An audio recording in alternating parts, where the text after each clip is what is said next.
Bonjour à tous, j'espère que vous allez bien. De mon côté, depuis le 11 juin, j'ai l'immense bonheur d'être papa. Depuis, je ne mange plus, je ne dors plus et je ne m'entraîne plus. C'est donc à vous de jouer. Dans cette vidéo, je vous propose une semaine complète au format half body, comprenant 4 séances, 2 pour le bas du corps et 2 pour le haut du corps. Allez, c'est parti.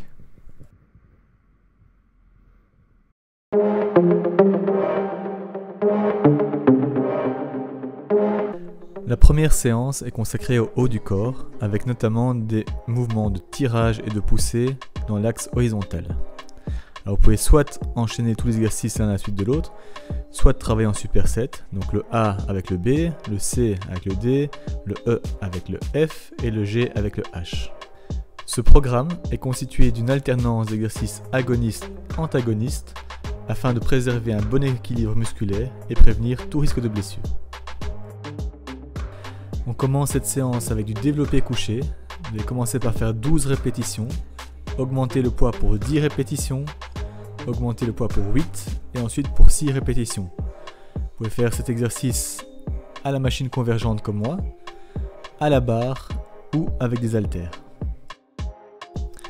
Pour bien cibler les pecs, faites une contraction volontaire en fin de mouvement. Le deuxième exercice est le rowing assis, prise neutre. Dans cet exercice, vous devez inverser la respiration, c'est-à-dire inspirer à l'effort et venir essayer de coller les omoplates l'une contre l'autre en fin de mouvement. Les principaux muscles sollicités sont les trapèzes, les rhomboïdes, le grand rond, le grand dorsal, les lombaires, les deltoïdes postérieurs et le brachioradial. Pour le développé incliné, vous allez faire 4 séries avec un poids qui vous permet de faire entre 8 et 12 répétitions. Là aussi, vous pouvez travailler avec la barre ou avec les haltères. Les haltères sont moins traumatisants pour les articulations et permettent une meilleure amplitude de mouvement. Dans le développé incliné, on sollicite surtout le haut des pecs avec toujours une action de l'avant de l'épaule et des triceps.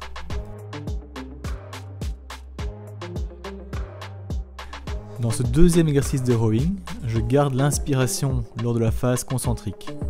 Tout simplement parce que lorsque j'inspire, cela crée une extension de la colonne et un rapprochement des omoplates. Et c'est exactement ce que je recherche dans cet exercice pour contracter les muscles de mon dos. Tous ces exercices de tirage horizontaux travaillent les muscles du dos en épaisseur. Si tous les exercices précédents étaient des exercices polyarticulaires, nous passons maintenant aux exercices d'isolation. Mieux vaut réaliser le pec fly au poulie vis-à-vis, ça vous permettra d'avoir une tension constante au niveau des pecs, contrairement au même exercice effectué couché sur un banc avec haltère. Comme le but de cet exercice est d'isoler les pecs, je vous conseille vivement de visualiser vos pecs travailler et de faire une contraction volontaire d'1 à 2 secondes en fin de mouvement.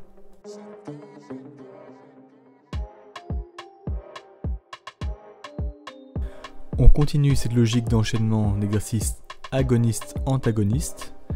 Ici, avec l'oiseau, nous allons cibler l'arrière de l'épaule. Il y a plusieurs façons possibles de réaliser cet exercice. Buste penché à la poulie, avec haltère, que ce soit avec ou sans banc. Dans cet exercice également, on inspire dans la phase concentrique. Dans cette séance, comme exercice d'isolation pour les triceps, j'ai choisi l'extension corde face à la poulie qui va mettre l'accent sur le vaste externe du triceps. Pour travailler le chef long du triceps, il vous faut choisir un exercice où les coudes sont proches de la tête, comme par exemple l'extension corde dos à la poulie.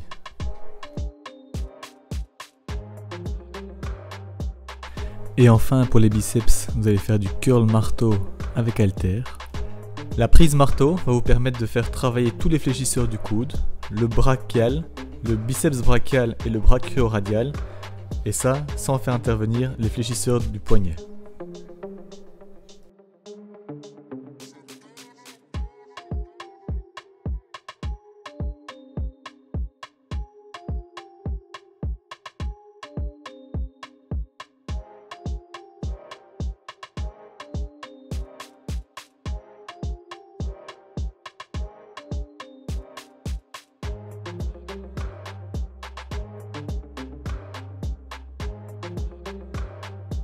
Dans ce circuit de gainage, vous allez enchaîner 3 exercices sans temps de repos.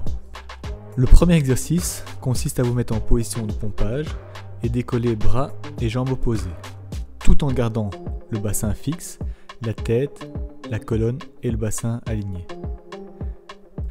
Dans tous ces exercices, n'oubliez pas de vous autograndir et d'aspirer le nombril pour bien appliquer le transverse.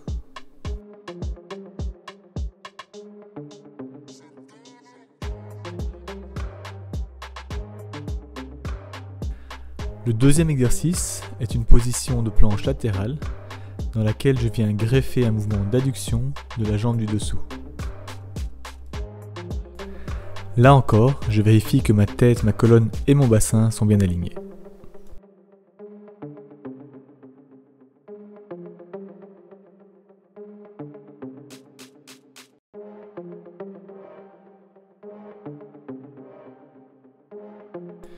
Pour le dernier exercice de ce circuit, je pars d'une position de planche postérieure et pour y ajouter de la difficulté, de l'instabilité, je vais décoller une jambe et l'ouvrir vers l'extérieur. Le but est de garder mon bassin fixe et la fesse de la jambe d'appui contractée, le tout en aspirant le nombril.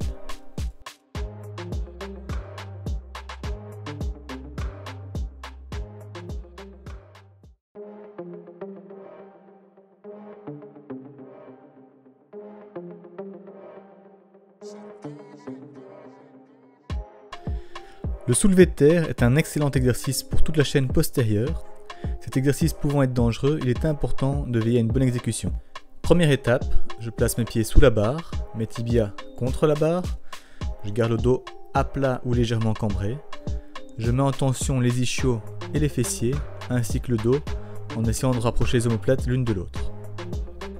Deuxième étape, je repousse le sol jusqu'au moment où la barre est au niveau de mes genoux. Et je termine avec l'extension complète de la hanche en contractant bien les fessiers. Il existe différentes variantes de soulevé de terre. Le soulevé de terre aux mains sollicitera davantage les ischios et les fessiers, alors que le sumo deadlift ciblera lui davantage les adducteurs. Au niveau de la prise, vous pouvez prendre soit une double prise en pronation, ce que je vous conseille, ou une prise mixte, avec une main en pronation, une main en supination, ce qui permettra de prendre plus lourd, mais qui est également plus risqué au niveau du biceps.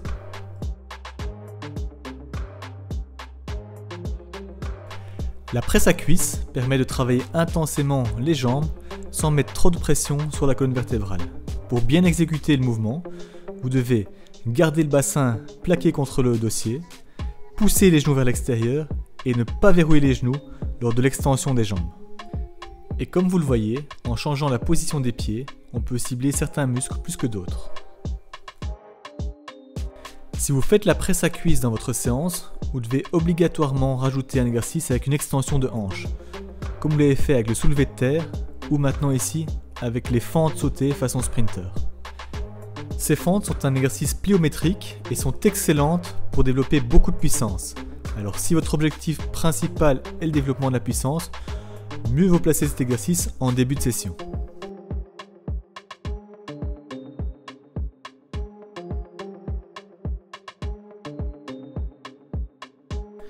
Passons maintenant au leg curl.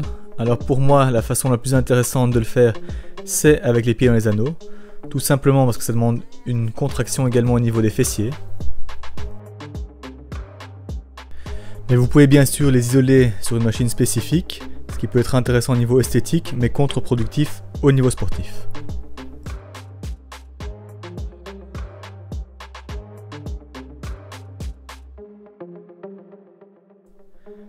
Pour travailler les adducteurs, qui sont en fait les muscles situés à l'intérieur des cuisses, vous allez devoir choisir un exercice qui vous oblige à refermer les jambes l'une contre l'autre.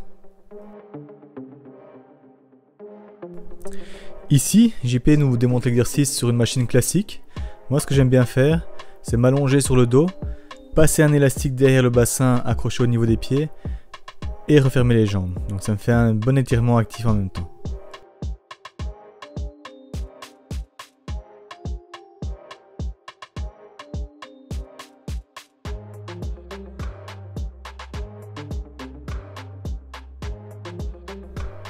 On continue avec le mouvement antagoniste, c'est-à-dire un mouvement d'abduction, pour travailler les abducteurs. Donc là, il va falloir trouver un exercice dans lequel vous devez ouvrir les jambes. Ces exercices sont des exercices d'isolation et se prêtent mieux aux séries longues. Donc, ici, on va faire des séries de 15 à 20 répétitions.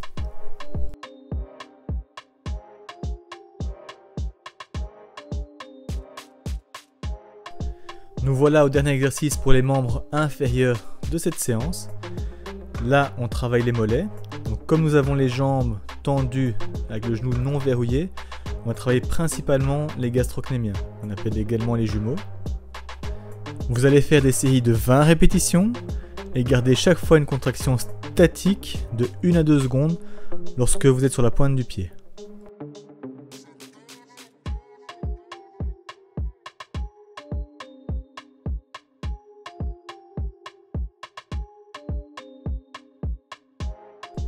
Comme premier exercice de ce circuit gainage, vous allez faire des crunchs sur Swiss Ball. Le fait d'être sur la Swiss Ball va permettre un meilleur étirement du grand droit et donc une meilleure contraction. Aspirez le nombril, ne tirez pas sur la nuque, ne montez pas trop haut, restez sous tension 1 à 2 secondes en fin de mouvement.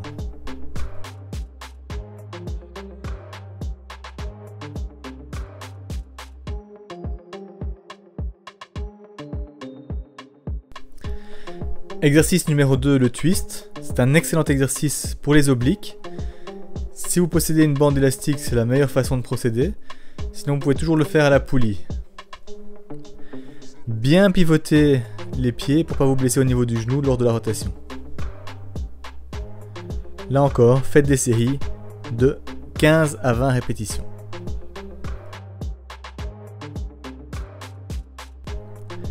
Et on termine cette séance par le crucifix, qui est un excellent exercice pour travailler vos ischios, vos fessiers et vos lombaires. Moi je me suis placé sur des plis au box, mais vous pouvez bien sûr vous mettre sur un banc par exemple. Maintenez toujours une contraction de 1 à 2 secondes en fin de mouvement. Et vous pouvez faire ce circuit 2 à 4 fois en fonction de votre temps et votre énergie.